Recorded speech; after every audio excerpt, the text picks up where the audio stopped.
अब supreme court से जो राहत मिली है, क्या कुछ शर्तें रखी गई हैं इसको लेकर के? नहीं, अभी मैंने ऑर्डर तो नहीं पढ़ा है, लेकिन हाँ, सुप्रीम कोर्ट का जो फैसला है वो मेरी गिरफ्तारी पर रोक का है और ये मेरे लिए बहुत सुखद खबर है और इसके लिए मैं माननीय सुप्रीम कोर्ट का बहुत धन्यवाद करना चाहती हूँ।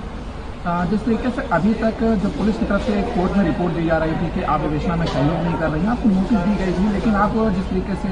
एकाएक हजरतगंज थाने में पहुंची थी अपने बयान दर्ज करा रही हैं, तो क्या उसके बाद किसी तरह के कोई बयान आपके दर्ज किए गए हैं अब तक?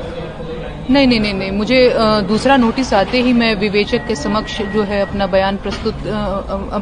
जो है वो दर्ज कराने के लिए पहुंची थी और सूर्यास्त हो गया था उस दिन, तो बयान मेरा दर्ज नहीं हो पाया, लेकिन मैं गई हुई थी और आगे भी जो कुछ भी सहयोग होगा विवेचना अधिकारी के समक्ष प्रस्तुत होने का, जांच में जो सारी भी चीजें जो प्रोसेस होती हैं मैं उसमें सहयोग करूंगी।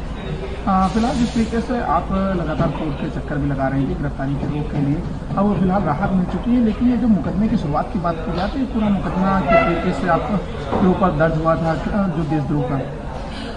पहलगाम में जो आतंकवादी हमला हुआ था तो उसमें मैंने प्रधानमंत्री जी से 2-4 ट्वीट्स करके सवाल पूछे थे कि सर इसकी जिम्मेदारी कौन लेगा, तो उसी से संबंधित 27-28 अप्रैल को ये मामला देशद्रोह का दर्ज हुआ था मेरे खिलाफ। वही सारी चीजें प्रोसेस हो रही हैं, 8-9 महीना पहले का मामला है सर जी। तो अब जिस तरीके से किसी तरह की जो दूसरे लंका थाने की बात की जाए तो उस पर आप पहुंचेंगे, एक ही मामले में जमानत मिली या फिर जो लंका थाने की बात की जाए उस पर भी कोई? नहीं, लंका थाने में चीजें अभी प्रोसेस नहीं हुई हैं, है ना। लंका थाने की तरफ से अभी मुझे नोटिस तक नहीं मिला है जी।